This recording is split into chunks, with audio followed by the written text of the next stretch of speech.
불쌍히 여기는 것은 여호와께 구워드리는 것이니 그의 선행을 그에게 갚아 주시리라. 잠언 19장 17절 말씀. 아멘. 이 구절 우리 2주 동안 함께 암송하도록 하겠습니다. 하나님께서 주시는 말씀 받도록 하겠습니다. 히브리서 13장 1절에서 2절까지의 말씀입니다.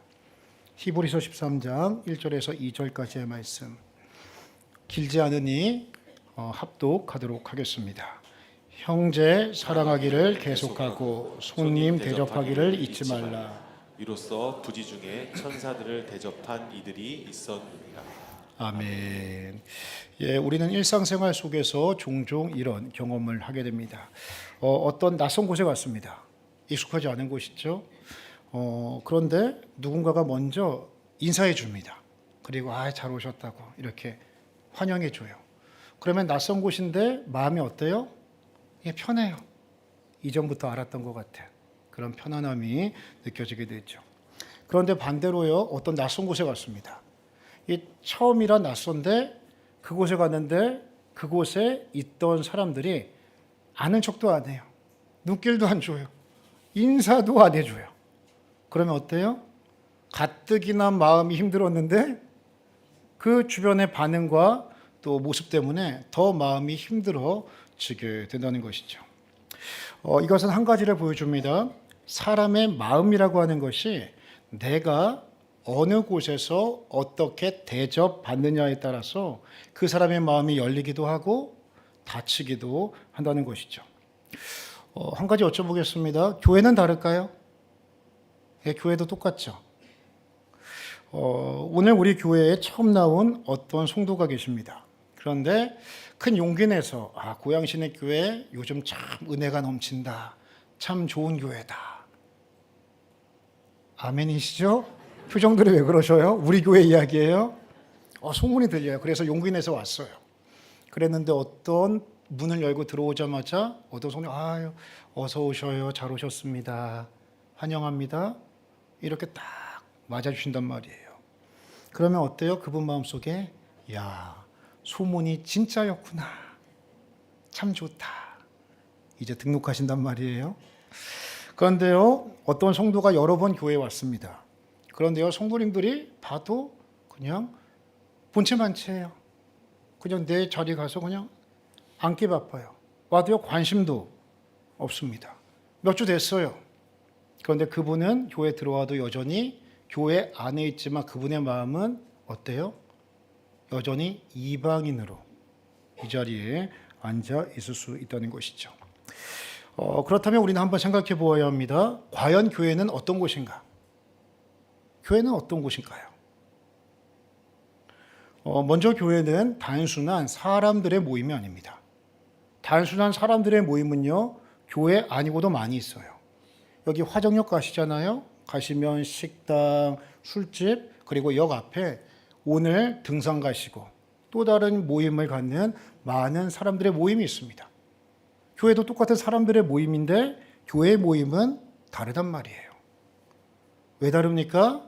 교회는 단순한 사람들의 모임이 아니라 하나님의 사랑을 받은 사람들의 모임이라는 것이죠. 교회는 하나님의 특별한 사랑을 입은 사람들이 모인 곳, 그것이 바로 교회라는 것입니다. 즉, 영원히 죽을 수밖에 없는 죄인들이 하나님의 사랑으로 하나님의 품 안에 받아들여진 사람들, 하나님께서 안아주신 거예요. 나는 아무런 자격이 없는데 하나님께서 너네 사랑하는 아들이다. 너 내 딸이다. 우리는 벗어나려고 저 실로에 도망치려고 하는데 하나님의 넓으신 품으로 주님의 크신 사랑의 손으로 안아주신 거예요. 이리 오라고. 그게 바로 교회 공동체이고 우리들인 줄로 믿습니다. 그래서 교회는 여러 가지로 정의할 수 있습니다. 그런데 한 가지 분명한 정의가 무엇이냐? 교회는 환대하는 공동체라는 것이죠. 저 한번 따라 하시면 좋겠습니다. 교회는 환대하는 공동체입니다. 환대하는 공동체입니다. 환영하는 거예요. 안아주는 공동체라는 거예요. 주님께서 안아주심을 경험한 사람들이 또 다른 누군가를 환대하고 환영하고 안아주는 공동체. 그것이 바로 교회이고 예수님 닮은 하나님 닮은 성도들의 모습이라고 하는 것이죠. 오늘 우리가 히브리서 13장 1절과 2절 말씀을 함께 받았습니다. 이 말씀은요, 교회가 환대하는 공동체라는 것을 분명하게 보여주고 있습니다. 그렇다면 교회가 가져야 하는 그 환대라고 하는 것이 구체적으로 어떤 모습으로 나타나야 하는지를 오늘 본문 말씀을 통해서 함께 은혜 받고자 합니다. 첫째, 환대라고 하는 것은요, 성도가 성도를 향한 구체적인 사랑의 표현이라고 하는 것이죠. 환대는요, 성도 간에 이루어지는 구체적이고 실제적인 사랑의 모습임을 우리는 먼저 말씀을 통해 보아야 합니다. 우리가 히브리서 13장 1절 말씀을 함께 읽습니다. 시작. 형제 사랑하기를 계속하고. 형제 사랑하기를 계속하시기를 축복합니다. 형제라는 단어를 보셔야 돼요. 형제는 먼 사람일까요? 가까운 사람일까요? 가까운 사람이죠. 가까운 사람. 여기서 말하는 형제는 교회 공동체 안에 있는 지체들을 의미합니다. 그리고 또 인간적으로는 나와 매우 가까이 잘 지내는 사람이라고 할 수가 있죠. 그런데요, 성도는 교회 안에서 형제 사랑하기를 드문드문하래요? 계속하래요? 예. 이것은 어떠한 의미를 가지고 있냐면 형제를 사랑하는 믿음의 태도를 그 사람의 반응, 그 사람의 태도와 상관없이 지속성을 가지라 말씀하는 것입니다. 우리는요, 사랑할 자격이 있는 사람은 쉽게 사랑할 수 있습니다. 그렇죠? 나한테 잘해요. 말도 예쁘게 하고, 그리고 항상 생글생글 웃어요. 그리고 가끔씩 나에게 커피도 사줘요. 거기다 밥도 사줘요. 생일 때 되면 케이크도 보내줘요. 이 사람은 사랑할 수 있어요? 없어요? 사랑할 수 있죠. 사랑을 충분히 할 수 있어요. 그런데 때때로 지내다 보면 잘 지냈던 관계인데 서운할 때가 있죠. 말 한마디에, 어떠한 태도 하나에, 그리고 또 어떠한 반응 때문에 마음이 상해요. 이거 가까운 형제일 수도 있고 조금 낯선 성도일 수도 있단 말이에요. 그런데요, 오늘 성경은 말합니다. 그 사람의 반응이 어떠하든 성도는 어떡하래요? 형제 사랑하기를 계속 하라고 하는 것이죠. 여기서 말하는 사랑은요, 히브리적 사고 그리고 헬라적 사고 안에서 보셔야 됩니다. 우리는 사랑이라는 단어를 단순하게 감정의 상태로 보는 경향들이 있습니다. 그런데요, 이 사랑이라는 단어는요, 단순히 감정의 상태를 말하는 단어가 아니라고 하는 것이죠. 이 사랑이라고 하는 단어는요, 감정의 상태를 뛰어넘어 그 진정성을 항상 행동을 통하여 증명되어진다라는 것입니다. 진짜 사랑은요, 항상 행동이라고 하는 것이 뒷받침이 되어야 한다는 것입니다. 그래서 우리나라도 마찬가지죠. 한때 유행했던 말이 사랑은 명사가 아니라 뭐래요? 동사라고 하는 거예요. 동사. 분명히 국어 서전에서 명사라고 이야기를 하는데 그 단어가 실제 생활 속에서는 품사가 명사가 아니라 동사로 쓰여요. 이것은 어떤 의미를 가지고 있습니까? 사랑은 말과 감정의 상태가 아니라 항상 행동으로 표현되고 드러나야 한다. 이것이 진짜 사랑이다. 이것을 함의하고 있는 것이죠. 그래서요, 2절 말씀을 보면 형제 사랑하기를 계속해야 되는데 그 사랑의 모습이 어떻게 구체적이고 실제적으로 삶 속에 표현되어야 하는가를 한 부분으로 실제적인 예를 들어서 말씀을 합니다. 그 2절 말씀을 우리가 함께 합심하여 읽겠습니다. 시작. 손님 대접하기를 잊지 말라. 이로써 부지 중에 천사들을 대접한 이들이 있었느니라. 아멘. 형제 사랑하기를 계속하래요. 그리고 더 의미를 확대해서 구체적으로 어떻게 표현이 되느냐? 손님 대접하기를 잊지 말라. 이것은 손님 대접을 잘 하라는 그러한 의미입니다. 1절은 형제, 가까운 사람들이에요. 그런데 2절은 손님이란 단어를 썼단 말이에요. 일반적으로 손님은 나와 가까운 사람이에요? 먼 사람이에요? 먼 사람이란 말이에요. 그리고 손님은 우리가 일반적으로 이름을 알아요? 몰라요? 잘 모르죠. 그냥 왔다 가는 사람들이에요. 그리고 손님이라고 하는 사람들은 나에게 유익이 많이 되는 사람들이에요? 손해가 많이 되는 사람들이에요? 일단은 손해가 많이 돼요. 왜요? 손님이 오고 그 손님을 섬기려고 하면 어때요? 신경 써야죠. 그리고 맛있는 거 대접해야죠. 또 좋은 거 불편하지 않도록 세심하게 살펴야 된단 말이에요. 밥도 주고 해야 된단 말이에요. 가만히 계산기 두드려 보면 손해되는 게 많은 사람이란 말이죠. 그런데 오늘 히브리 기자 말씀합니다. 성도는 형제 사랑하기를 계속하고 손님 대접하기를 잊지 말라. 손님을 대접하라 말씀하고 있다는 것이죠. 즉 손님이라고 하는 것은 나와 가까운 사람뿐만이 아니라 나와는 조금 먼 사람, 나와 결이 같은 사람이 아니에요. 나랑 친한 사람이 아니에요.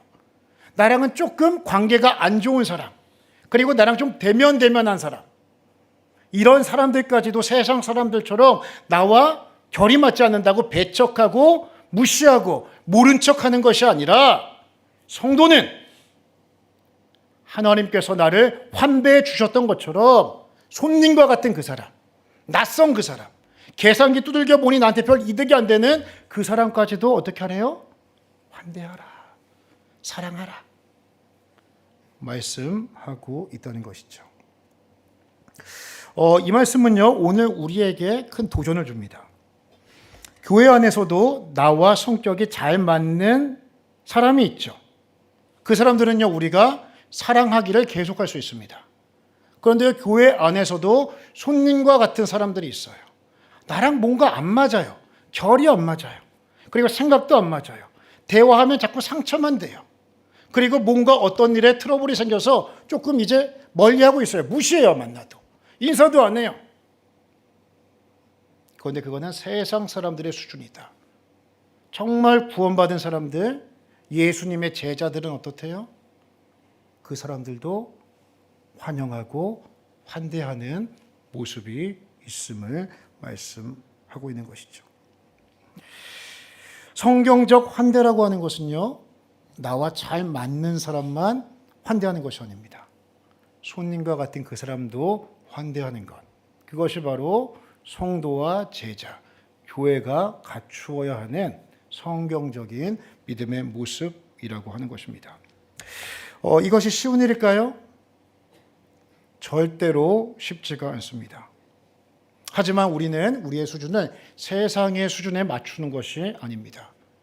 우리의 수준은 언제나 복음이 우리의 수준이 되어야 하는 것이죠.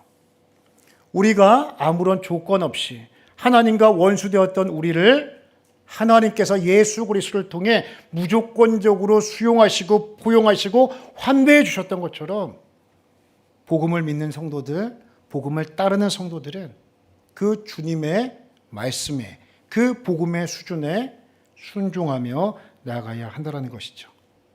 이 시간 내 생각과 내 감정이 그렇지 못하다고 할지라도 세상의 기준에 나를 맞추는 것이 아니라 복음의 기준에 나를 맞추는 결단이 있기를 주의 이름으로 축원합니다. 그렇다면 교회 안에서의 환대의 모습은 구체적으로 어떻게 나타날까요? 절대로 거창한 것이 아닙니다. 거창한 거 이야기라면 서로가 힘들어집니다. 그래서 저는 거창한 거 이야기하지 않습니다. 교회 안에서 이루어질 수 있는 환대의 구체적인 모습을 살펴보면 먼저 이런 것들이 있을 것 같아요. 먼저 다가가 인사하는 것. 처음 보는 사람이 있습니다. 그러면 그 사람에게 가서 안녕하세요. 잘 오셨습니다. 환영합니다. 처음 오셨나 보네요. 조금 나랑 안 친해요. 예전에 트러블이 있었어요. 우리 로비에서 만났단 말이에요. 그러면은 모른 척하고 찬바람 일으키며 가는 것이 아니라 그래도 마음은 조금 그렇지만 그 얼굴 보면서 아이고 잘 지냈어요? 요즘 어떻게 지내요? 이렇게 물어보는 인사의 마음. 그리고 성도의 얼굴에 보면 얼굴이 밝아요. 주일날 딱 만났단 말이에요. 아이고 집사님 요즘 무슨 좋은 일 있나 봐. 아이고 축하해. 그리고 좀 얼굴 보면 어두워요. 우리 알잖아요. 그러면 아이고 무슨 일 있었구나. 함께 기도할게. 이게 환대의 한 모습이라고 할 수 있죠.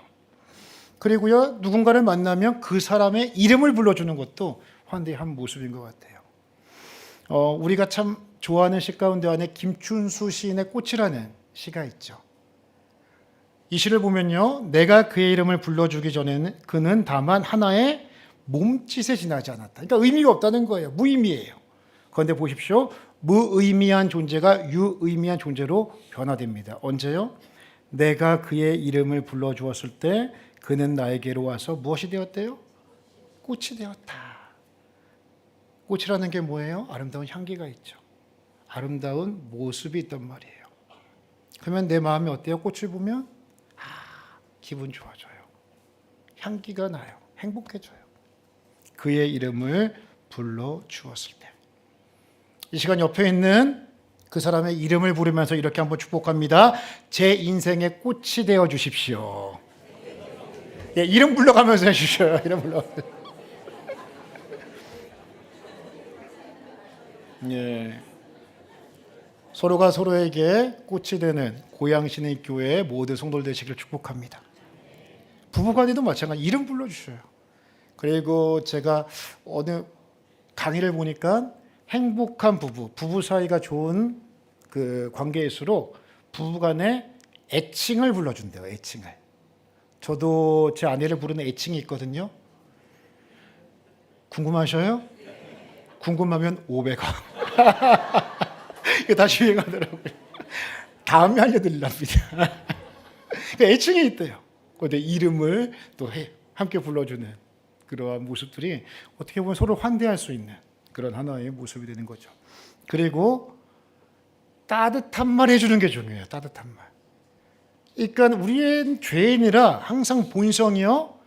다른 사람 잘 되면 축복해주기 조금 어려워하는 마음들이 있어요. 다른 사람을 지켜 세워주는 게 조금 어려워해요. 그런데요, 항상 말을 차갑게 하는 게 아니라 가시도 친 말이 아니라 따뜻한 말로. 우리 암송에 썼죠? 너희 말이 내 귀에 들린 대로 내가 행하리니. 다른 사람 축하하고 축복하고 따뜻한 말 전하면 그게 어떻게 돼요? 다시 나에게 돌아온대요. 하나님께서 약속해 주셨단 말이에요. 그리고 또 하나, 상대방 판단하는 것보다 이해하려고 하는 마음을 먼저 갖는 것. 사람이 다 내 마음에 들어요? 아니, 내 남편, 내 자식, 그리고 내 아내, 나 자신도 눈에 걸리는 게 있는데 하물며 다른 사람 바라보면 눈에 걸리는 게 있어요? 없어요? 있죠. 없는 게 비정상이죠. 하물며 나 자신을 바라볼 때도 그런데. 다른 사람 보면 그런 거 걸린단 말이에요. 그러면 아이고, 저 인간은 왜 그래? 저 인생은 왜 그래? 하고 판단하는 것이 아니라 그냥 이해해 주는 것. 무슨, 저 한번 따라 하시면 좋겠습니다. 무슨 사정이 있겠지. 무슨 사정이 있겠지. 예, 무슨 사정이 있겠지. 그냥 이해해 주는 거예요. 이런 게 환대하는 거죠. 환대하는 거. 그리고 작은 배려와 상대방에 대한 존중을 실천하는 것. 예를 들면 그 예배 드리다가 이제 뭐 갑자기 좀 생리현상이니까 화장실 가시는 분들 계시죠? 가뜩이나 예배 시간에 움직이는 것도 신경이 쓰이는데 가운데 앉았단 말이에요. 양옆에. 그 옆에 있는 사람을 통과해 나가야 돼요. 그런데 옆에 있는 사람이 딱 나가려고 하니까 인상 팍 쓰면서 이게 조금만 비켜줘요. 많이 비켜주는 것도 아니고. 그러면 어떻게 해요? 이 마음이 좀 그렇다면 아니에요. 옆 사람 나가려고 그러면 자연스럽게 미소를 살짝 지어주시면서 무릎을 확실하게 뒤로 당겨서 나갈 수 있도록 배려해 주는 것. 이게 바로 작은 환대의 모습이라고 하는 것이죠. 가만히 보십시오. 이러한 작은 행동들이 모여서 한 사람의 마음이 열리고 한 공동체의 분위기가 새로워지고 이것이 지속되다 보면 그 교회가 생기로 살아나게 되는 것이죠. 이 시간 그런 은혜가 우리 교회 안에 그리고 가정 안에 충만히 나타나기를 주의 이름으로 축원합니다. 둘째로요, 환대라고 하는 것은요, 사람을 넘어 하나님을 섬기는 것이 된대요. 이거 놀라운 영적인 원리예요. 나는 사람을 섬겼거든요. 형제를 계속 사랑할 수 없는 사람인데 사랑했고 손님과 같이 나랑 결이 맞지 않는 사람이에요. 그리고 조금 무언가 할 말이 많은 사람이에요. 그런데 그럼에도 불구하고 그 사람을 환대해요. 환영해요. 사랑한단 말이에요. 그런데요, 하나님은 단순히 그 사람을 넘어 그 믿음의 반응과 태도를 하나님께 한 것으로 인정해 주신다 말씀하신다는 것이죠. 우리가 히브리서 13장 2절 말씀 함께 합독합니다. 시작. 손님 대접하기를 잊지 말라. 이로써 부지 중에 천사들을 대접한 이들이 있었느니라. 아멘. 손님을 자기는 대접했어요. 그냥 말씀에 순종해서. 그런데요, 성경 말씀 보니까 알고 봤더니 천사들을 대접한 거래요. 이 말씀의 배경은요, 창세기 18장입니다. 창세기 18장을 보면 아브라함이 길을 지나는 세 사람을 만나게 돼요. 그런데요, 그 사람들이 지쳐있는 모습을 보고 그 사람들을 환영한단 말이죠. 2절 말씀 그대로 한다면 손님들을 어떻게 해요? 그냥 보내지 않고 환영하고 대접한단 말이에요. 환대한단 말이에요. 그냥 손님이니까 그냥 보낼 수도 있잖아요. 뭐 지나가던 사람인데요. 지나가던 사람 불러서 집에 들이면 신경 쓰이잖아요. 또 음식도 대접해야 되잖아요. 그러니까는 여러 가지 불편하고 손이 되는 거 많단 말이에요. 그런데요, 아브라함 어때요? 세 사람이 있는데 집으로 환영해요. 그리고 어떻게 하느냐? 18장 4절에서 7절 말씀을 보니까 물을 조금 가져오게 하사 당신들의 발을 씻으시고 나무 아래 쉬소서. 참 매너 있죠. 그러니까 저 한번 따라하시면 좋겠어요. 그리스도인은 매너가 좋아야 합니다. 매너가 좋아야 돼요. 그리스도인들은 수준 있는 사람들이에요. 그러니까 기본적으로 매너가 좋으셔. 언어의 매너, 태도의 매너. 지금 다른 사람 손님 섬기는데 아브라함 모셔 물 조금 가져오게 하사 당신들의 발을 씻으시고 나무 아래 잠깐 쉬십시오. 5절 말씀 보겠습니다. 제가 떡 조금 가져오겠습니다. 이 떡 가지고 당신들의 마음을 상쾌하신 후에 그 다음에 지나가십시오. 당신들이 종에게 오셨습니다. 자기를 낮춰요. 그리고 6절 말씀 보십시오. 그리고 아브라함이 어떻게 해요? 급히 장막으로 가요. 급히 장막으로 가서 자기 아내에게 이르되 속히 고운 가루 3쌀을 가져다가 반죽하여 떡을 만들라. 떡을 만드는 거예요. 7절 말씀 보니까 또 떡만 대접해도 되는데 그렇지 않아요. 가축대 있는 곳으로 달려가서 한 번 왔다 가는 손님이잖아요. 나랑 별로 친한 사람도 아니잖아요. 별로 이득되는 사람도 아니잖아요. 대충 병 들고 그냥 비실비실한 논 잡아다가 양념해서 그냥 줄 수도 있잖아요. 안 그래요. 기름지고 좋은 송아지 잡아 그것도 역시 하인에게 줘서 어때요? 급히 바쁘니까 손님이니까. 결과적으로 아브라함은 낯선 세 사람을 섬겼는데 나중에 알고 봤더니 누굴 섬긴 거예요? 이 세 사람은 창세기 18장 1절 말씀과 창세기 9장 1절 말씀을 보면 한 분은 사람의 모습으로 현현하신 여호와시고 두 사람은 천사들이에요. 알고 봤더니 하나님과 천사를 섬기게 된 것이죠. 그리고 이 섬김을 통해 하나님께서는 어떠한 축복을 이 아브라함과 아브라함의 가정에 허락해 주시느냐? 우리가 10절 말씀을 함께 읽겠습니다. 시작. 그가 이르시되 내년 이맘때 내가 반드시 내게로 돌아오리니 내 안에 사라에게 아들이 있으리라 하시니 사라가 그 뒤 장막문에서 들었더라. 아멘. 내년 이맘때 다시 올 것인데 그때 너희에게 아들이 있을 것이다. 이때 아브라함의 나이가 몇 살이에요? 99세. 사라는요 아브라함보다 몇 살이 어려요? 10살이 어려요. 89세. 아들은 기도 제목이었거든요. 그런데 이 응답 받을 수 없다라고 생각했던 이 기도 제목이 성김을 통해 그 임계점을 뛰어넘어 응답을 약속받는 그 축복을 누리게 된 것이죠. 즉 예수님을 믿는 성도가요, 예수님 때문에 다른 사람에게 행하는 그 환대는 단순히 그 사람만을 위한 행동이 아니라고 하는 것이죠. 하나님은 예수님 때문에 하게 되는 그 섬김과 환대를 그 사람을 넘어 하나님께 한 것으로 인정해 두심을 말씀하고 있는 것입니다.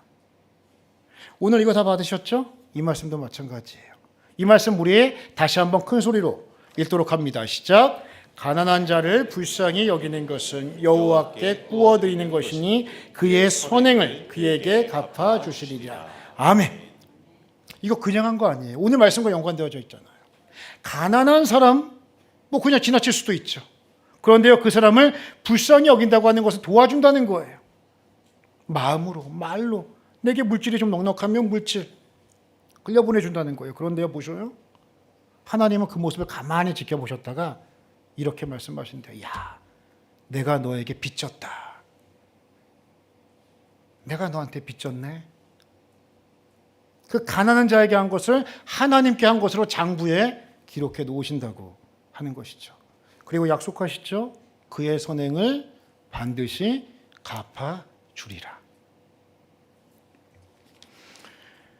이 진리는요, 예수님의 말씀에서도 분명하게 드러납니다. 마태복음 25장 40절 말씀을 보시면 임금이 대답하여 이르시되 내가 진실로 너희에게 이르노니 너희가 여기 내 형제 중에 지극히 작은 자 하나에게 한 것이, 지극히 작은 자가 어떤 사람이에요? 손님과 같은 사람.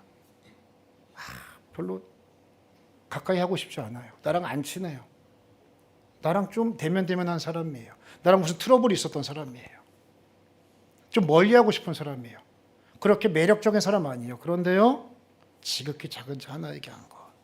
네가 예수님의 마음 품고 제자로서 하나님의 자녀로서 그 작은 자 하나에게 한 것. 냉수 한 잔이라도 내 이름으로 대접했다면, 야, 내가 너한테 빚졌다. 고맙다. 내가 갚을게. 더 풍성히 갚을게. 말씀하시는 것이죠. 이 시간 옆에 있는 분들 보시면서 이렇게 한번 축복하겠습니다. 보통 분이 아니셨네요. 예, 보통 분이 아니셔요. 이분이 그분이셔요. 옆에 있는 그분. 우리가 세상 사람들의 눈으로 사람을 바라보는 것이 아니라 이 복음적인 관점에서, 예수님의 십자가의 관점에서 옆 사람을 보면요, 이 사람은 어떤 사람이에요? 예수님의 피값으로 산 사람이죠. 그리고 하나님께서 환대하여 안아주신 사람이란 말이에요. 내가 그 사람에게 하는 그 선행, 손님을 대접함이 부지 중에 천사를 대접한 것임을 깨닫고, 옆에 있는 사람뿐만 아니라 내 남편도 마찬가지예요. 내 아내도 마찬가지예요. 내 자녀도 마찬가지예요. 이 안에 하나님의 환대가 있는 인생임을 기억하시고 더 많이 환대해 주시는 은혜가 있기를 예수님의 이름으로 축원합니다. 예, 저 보시면 돼요. 신경 쓰지 마셔요. 저만 보셔요. 예배 시간에는. 제가 그렇게 못나진 않았잖아요. 눈은 좀 작지만 눈도 매력적이잖아요. 이 정도면 됐죠, 뭐. 아무튼 환대 많이 해주셔요. 아시겠죠?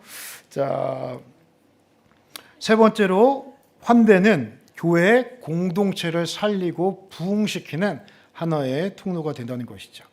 우리가 사도행전 2장 46절과 47절 말씀은 우리 교회가 이런 교회가 되면 좋겠습니다라는 마음으로 함께 합독합니다. 시작. 날마다 마음을 같이하여 성전에 모이기를 힘쓰고 집에서 떡을 떼며 기쁨과 순전한 마음으로 음식을 먹고 하나님을 찬미하며 또 온 백성에게 칭송을 받으니 주께서 구원받는 사람을 날마다 더하게 하시니라. 아멘. 47절 말씀 보시면 주께서 구원받는 사람은 날마다 더하게 하셨다라고 말씀하고 있습니다. 초대교회가 부흥했던 이유는요, 단순히 말씀과 기적 때문만이 아니에요. 은혜의 말씀, 능력 있는 말씀이 기초가 되어져 있죠. 그리고 예수님의 이름으로 말미암은 기적들이 많이 일어났단 말이에요.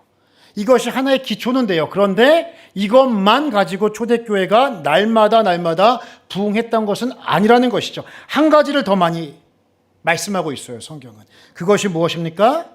교회 안에 따뜻한 관계, 환대의 문화가 초대교회 안에 있었다고 하는 것이죠.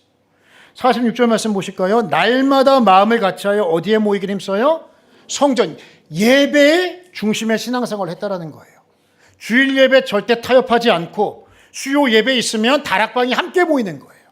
순장 총무님도 중심 딱 잡고, 요즘 수요 예배 그리고 새벽 예배도 많이 오시거든요. 순장 총무님 중심을 딱 잡고 우리 다락방은 이제 공예배 절대 사수한다. 날마다 마음을 같이하여 성전에 모이기를 힘쓰고 오는 거예요. 이 시간엔 약속해서. 부부도 함께 약속해서 오는 거예요. 주중에 은혜 받고 나갔는데 주중에 싸운단 말이에요. 대면해요. 그럼 어떻게 해요? 부부가 함께 우리 수예배 드리러 작정했으니까 싫든 좋든 싸우든 와요. 와서 함께 찬송하고 기도해요. 그러면 어떻게 돼요? 다들 경험을 안 해보셨습니까? 화해의 역사가 일어나요. 성령께서 깨닫게 해주는 말이에요. 다락방이 날마다 마음을 갖춰 모이기로 작정하고 순장 총무님들 그리고 순원들이 함께 모이고 부부끼리 함께 와서 은혜 받으려고 애쓰고 이런 모습들이 기본적으로 있었고 그 다음 보셔요. 어디에서 떡을 떼요? 집에서는 다락방이에요. 소그룹 모임이에요. 집에서는 떡을 떼며 기쁨과 순전한 마음으로 은혜를 나눠요. 삶을 나눠요. 이건 교제란 말이에요. 좋은 관계. 이 두 가지가 함께 균형을 이룰 때에 주께서 구원받는 사람을 날마다 더하게 하시니라. 이러한 은혜가 우리 교회 안에 더 풍성히 나타날 줄로 믿습니다. 교회의 부흥은요, 프로그램이 아니에요. 프로그램. 착각하시면 안 됩니다. 프로그램 많이 있다고 부흥하는 거 절대로 아닙니다. 교회, 이거는 껍데기고요. 그 알맹이는 무엇이냐? 성도 간의 친밀한 믿음의 관계 속에서 교회는 부흥하게 된다는 것이죠.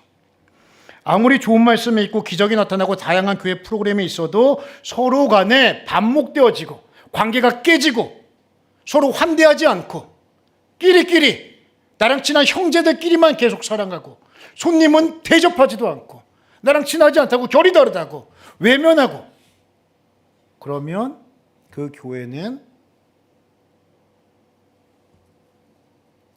우리 교회 얘기 아니에요.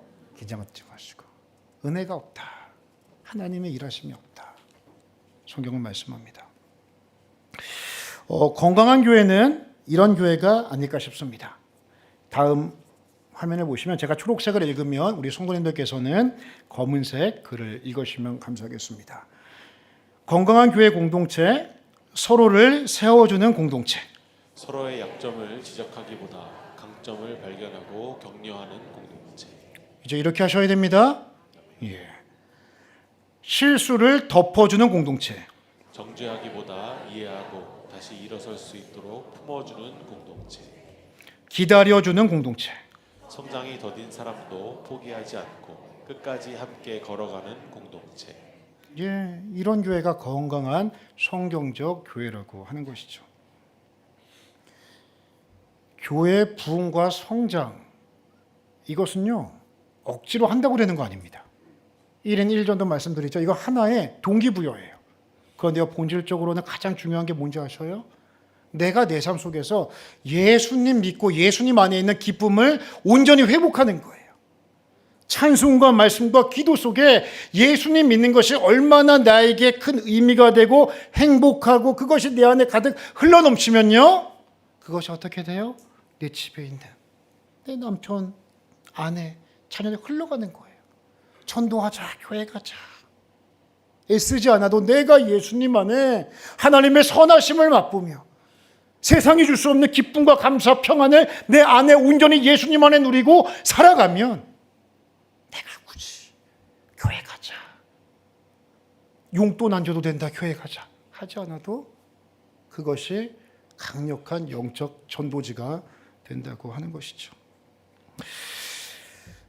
더 많은 예수님 안에서의 기쁨을 누리시는 사랑하는 성도님 다 되시길 축복합니다.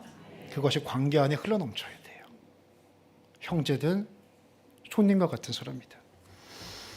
제 개인적인 바람이 하나 있습니다. 우리 교회 안에 서로 허깅하는 문화가 좀 자리 잡으면 좋겠다라는 생각이 있습니다. 예전에 이런 캠페인이 있었죠. 예, 프리허그라는 캠페인이 있었습니다. 이제 서로 안아주는 거예요. 이렇게 안아주는 거. 참 낯선 게 있었는데 교회 안에서도 좀 이런 문화가 있었으면 좋겠습니다. 오해하지 마시고 이건 동성끼리만입니다. 이성은 절대로 안 돼요. 예. 이성 막 안고 그러면 안 됩니다. 이성은요, 교회 안에서 손도 잡지 마시기를 부탁드립니다. 예, 손도 잡지 마셔요, 교회 안에서는. 아시겠습니까? 이성끼리는 이거 우리끼리의 불문율입니다. 손잡으시면 동성끼리는 괜찮아요. 동성끼리는. 제가 이전에 바로 직전에 사역했던 교회의 문화 가운데 하나가 뭐냐면 서로 허깅하는 문화였어요. 허깅하는 문화.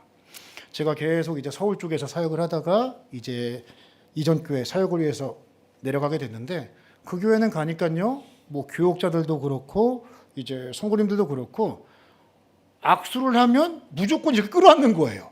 아니 이거 뭐야? 이거 여기 미국이야? 왜 그래? 처음엔 낯설었단 말이에요. 우리 문화는 그게 아니잖아요. 그런데요. 이게 허깅을 하다 보니까 이것이 내가 말로써 서로 교제하고 인사하는 것보다 더 큰 무언가 모를 강한 위로가 되고 또 힘이 되는 게 있더라고요. 사람 사이에 보이지 않게 있는 벽들이요. 굳이 말하지 않아도요. 이 허깅을 하면서 자연스럽게 얼음 녹듯이 싹 녹아지는 그런 관계 회복이 있음을 경험했습니다. 그래서 우리 교회 안에서도 이런 좀 허깅 문화가 동성 안에는 좀 있으면 좋겠다. 그래서 요거는 문화는 한 번이 안 됩니다. 한 5년 동안 노래를 불러야 문화가 삶이 돼요. 그래서 오늘은 특별히 설교 강단에서 이 메시지를 전했으니까 남자분들은 나가실 때 저와 악수하시고 전부 다 허깅하고 가시면 됩니다. 나 장로님들도 허깅하셔야 돼요. 전부 다. 오늘 그렇게 하고 나가셔야 돼요. 제가 이 허깅 이야기를 하면서 참 인상적이었던 영상 하나를 보았습니다. 그거를 제가 준비했는데 함께 보도록 하겠습니다.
우리 모두 다 울고 싶은 날 있죠.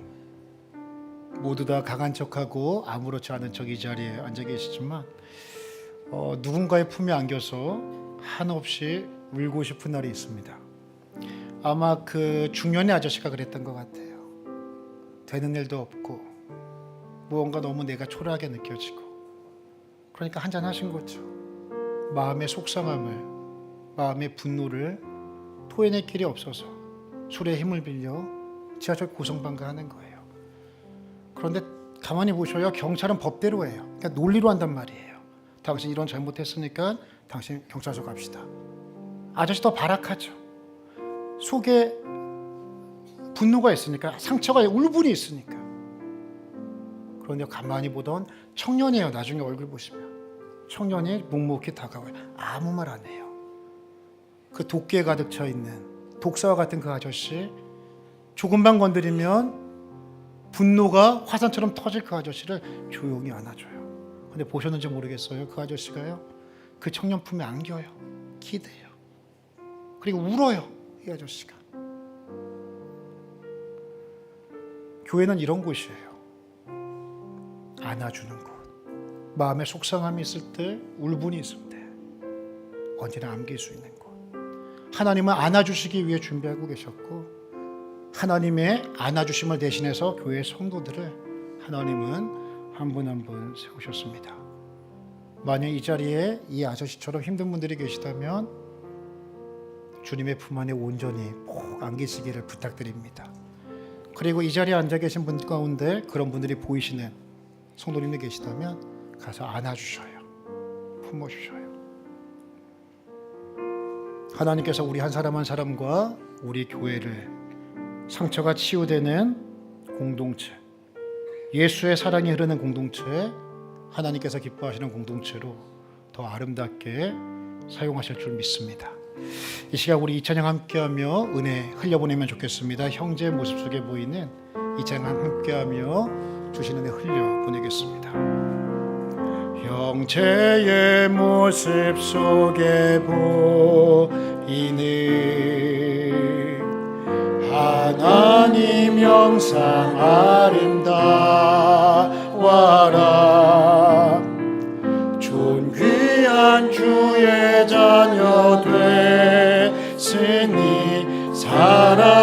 사랑하며 섬기. 자매의 모습 속에 보이는 자매의 모습 속에 보이는 하나님 형상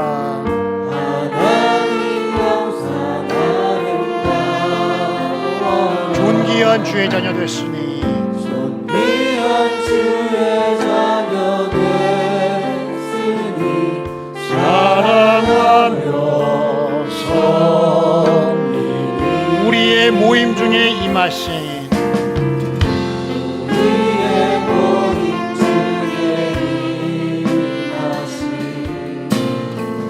하나님 영광 아름다워라.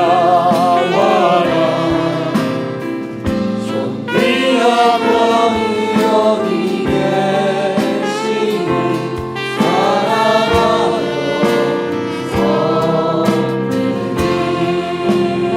이 시간 반주는 계속해 주시고 우리 2절 다시 한번 찬양할 텐데요. 이 시간에 두 손을 들고 옆에 있는 분들 축복하시면서 찬양하면 좋겠습니다. 차가운 얼굴이 아니라 예수님과 같은 은은한 미소를 띠시면서 생긋생긋 바라봐 주셔요. 근데 3초 이상 바라보시면 서로 어색해요. 눈싸움하게 되는 것 같으니까 서로 옆에 분 앞뒤 좌우 보시면서 함께 우리 축복하면서 찬양합니다. 우리의 모임 중에 임하신 우리의 모임 중에 하나님 영광 아름다워라. 하나님 영광 아름다워라.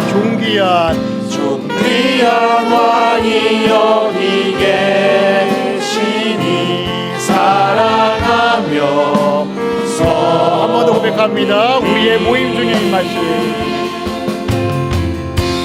우리의 모임 중에 임하신 하나님 영광 아름다워라. 존귀한 왕이 여기 계시니 사랑하며 섬기니. 옆에 있는 분들 이렇게 손 꼭 잡으시면서 축복합니다. 제가 더 사랑하며 섬기겠습니다. 부부끼리는 특별히 더해 주셔야 돼요. 제가 기도하겠습니다. 하나님 감사합니다. 형제뿐만 아니라 손님에게도 예수님 닮아 예수님처럼 더욱 환대하는 우리 모두 되게 하여 주옵소서. 우리의 인생이, 우리의 가정이, 우리의 교회가 예수님 닮아 더욱 환대하고 축복함으로 하늘의 은혜와 영광, 사랑과 복음을 풍성히 흘려보내는 축복된 삶이 다 되게 하여 주옵소서. 세상에 향해서 깊은 울분과 슬픔을 가진 자들도 있습니다. 주님 품에 안기게 하시고 치유와 회복의 은혜 누리게 하여 주옵소서. 예수님의 이름으로 기도 올리옵나이다. 이제는 우리 주 예수 그리스도의 은혜와 하나님 아버지의 말할 수 없는 사랑과 성령의 감화 감동 위로 교통 충만케 하시고 새 마음으로 회복시켜 주시는 은혜가 형제든 손님이든 환대함으로 하늘의 은혜와 은총을 누리고 흘려보내기로 결단하는 사랑하는 믿음의 식구들 머리 위에, 가정 위에, 우리 교회 위에 이제로부터 영원까지 항상 함께 있을지어다. 아멘.